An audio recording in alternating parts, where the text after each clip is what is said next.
শব্দে অনুভব। আপনি শুনছেন কথার কথা। স্বাধীনতা দিবস উপলক্ষে আজকের বিশেষ নিবেদন কবি অমিতাভ দাশগুপ্তের আমার নাম ভারতবর্ষ।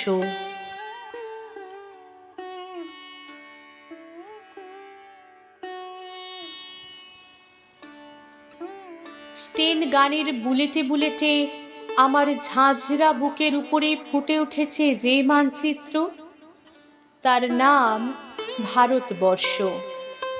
আমার প্রতিটি রক্তের ফোঁটা দিয়ে চা বাগিচায় কফি খেতে, কয়লা খাদানে, পাহাড়ে, অরণ্যে লেখা হয়েছে যে ভালোবাসা, তার নাম ভারতবর্ষ। আমার অশ্রুর জল সেচে আর হাড়ের ফসফেটে খনির চেয়েও রুক্ষ কঠোর মাটিতে বোনা হয়েছে যে অন্তহীন ধান ও গানের স্বপ্ন, তার নাম ভারতবর্ষ। আমার ঠান্ডা মুখের ওপর এখন গাঢ় হয়ে জমে আছে ভাকরা নাঙালির পাথুরে বাঁধের গম্ভীর ছায়া।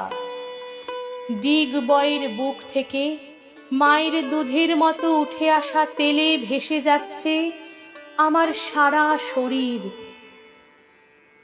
কপাল থেকে দাঙ্গার রক্ত মুছে ফেলে আমাকে বুকে করে তুলে নিতে এসেছে আমেদাবাদের সুতোকলের জঙ্গি মজুর।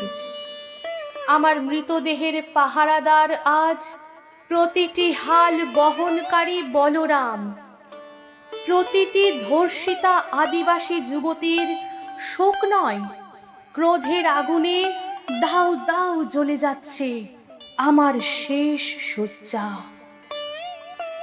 ভরাট গর্ভের মতো আকাশে আকাশে কেঁপে উঠছে মেঘ।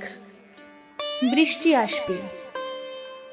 ঘাতকের স্টেন গান আর আমার মাঝ বরাবর ঝরে যাবে বরফ গলা গঙ্গোত্রী। আর একটু পরেই প্রতিটি মরা খাল, বিল, পুকুর কানায় কানায় ভরে উঠবে আমার মায়ের চোখের মতো। প্রতিটি পাথর ঢেকে যাবে উদ্ভিদের সবুজ চুম্বনে। ওড়িশি ছন্দে, ভারতনাট্যমের মুদ্রায়, সাঁওতালি মাদলে আর ভাংড়ার আলোড়নে জেগে উঠবে তুমুল উৎসবের রাত। সেই রাতে, সেই তারায় ফেটে পড়া মেহফিলের রাতে তোমরা ভুলে যেও না আমাকে, যার ছেঁড়া হাত, ফাঁসা জঠর, উপড়ে আনা কলজে, ফোঁটা ফোঁটা অশ্রু, রক্ত, ঘাম, মাইল মাইল অভিমান আর ভালোবাসার নাম স্বদেশ, স্বাধীনতা, ভারতবর্ষ। আজকের মতো কথার কথা এখানেই শেষ। আবার শোনা হবে। ভালো লাগলে সাবস্ক্রাইব করে সঙ্গে থাকুন। ধন্যবাদ।